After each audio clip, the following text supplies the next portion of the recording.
Beirut పేలుడుపై ఇప్పటి వరకు జరిగిన విశ్లేషణను చూద్దాం. లెబనీస్ రాజధానిని వణికించిన భారీ పేలుడు తర్వాత డజన్ల కొద్దీ ప్రజలు తప్పిపోయారు. మరణాల సంఖ్య 135కి పెరిగింది. మిలిటరీకి పూర్తి అధికారాలను సమర్థవంతంగా ఇస్తూ లెబనీస్ ప్రభుత్వం బీరుట్లో 2 వారాల అత్యవసర పరిస్థితిని ప్రకటించింది. నగర ఓడరేవు వద్ద ఒక హ్యాంగర్లో నిల్వ చేసిన 2750 టన్నుల అమ్మోనియం నైట్రేట్ గురించి లెబనాన్లో చాలామంది తెలుసుకున్నారు.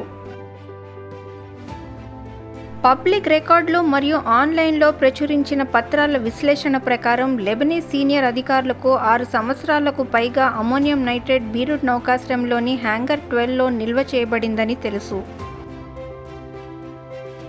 అమ్మోనియం నైట్రేట్ యొక్క సరుకు 2013 సెప్టెంబర్లో మోల్డోవాన్ జెండా ఎగురుతున్న రష్యన్ యాజమాన్యంలోని కార్గో నౌకలో లెబనాన్ చేరుకుంది.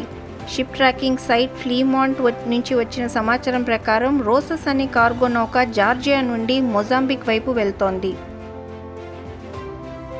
సముద్రంలో సాంకేతిక సమస్యలను ఎదుర్కొన్న తర్వాత బీరుట్లో డాక్ చేయవలసి వచ్చిందని పడవ సిబ్బందికి ప్రాతినిధ్యం వహిస్తున్న న్యాయవాది తెలిపారు. ఓడ యొక్క ప్రమాదకరమైన సరుకును ఆఫ్లోడ్ చేసి బీరుట్ నౌకాశ్రయంలోని హ్యాంగర్ 12లో ఉంచారు. జూన్ 27, 2014న అప్పటి Lebanese custom director Shafiq Merhi పేరులేని అర్జెంట్ మ్యాటర్స్ జడ్జికు సరుకుకు పరిష్కారం కోరుతూ ఒక లేఖ పంపారు.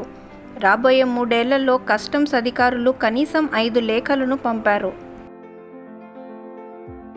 లెబనాన్లోని దారుణమైన పేలుడుపై దర్యాప్తు చేస్తున్న పరిశోధకులు ఇప్పుడు వాటర్ ఫ్రంట్ గిడ్డంగిలో టన్నుల అధిక పేలుడు ఎరువును నిల్వ చేయడంలో నిర్లక్ష్యంపై దృష్టి సారించారు. అదే సమయంలో అనేక మంది పోర్ట్ అధికారులను గృహ నిర్బంధానికి ప్రభుత్వం ఆదేశించింది. ప్రాణాలతో ఉన్నవారి కోసం వెతకడానికి అత్యవసర కార్మికులు శిథిలాల గుండా తవ్వడంతో మరణాల సంఖ్య మరింత పెరుగుతుందని వారు భావిస్తున్నారు. 3 లక్షల మందికి పైగా ఇల్లు కోల్పోయారు. ఫ్రెంచ్ విదేశాంగ మంత్రి లెబనాన్ ఆహార భద్రత గురించి ఆందోళన వ్యక్తం చేశారు. తమ ఉద్యోగులందరూ సురక్షితంగా ఉన్నారని అమెరికా రాయబారి కార్యాలయం తెలిపింది. ఆస్ట్రేలియా ప్రధానమంత్రి స్కాట్ మారిసన్ తమ దేశం $2 మిలియన్ ఆస్ట్రేలియన్ డాలర్ల సహాయం కోసం హామీ ఇస్తున్నట్లు ప్రకటించారు. రాబోయే 24 గంటల్లో 3 రష్యన్ విమానాలు బీరట్ చేరుకోనున్నాయి.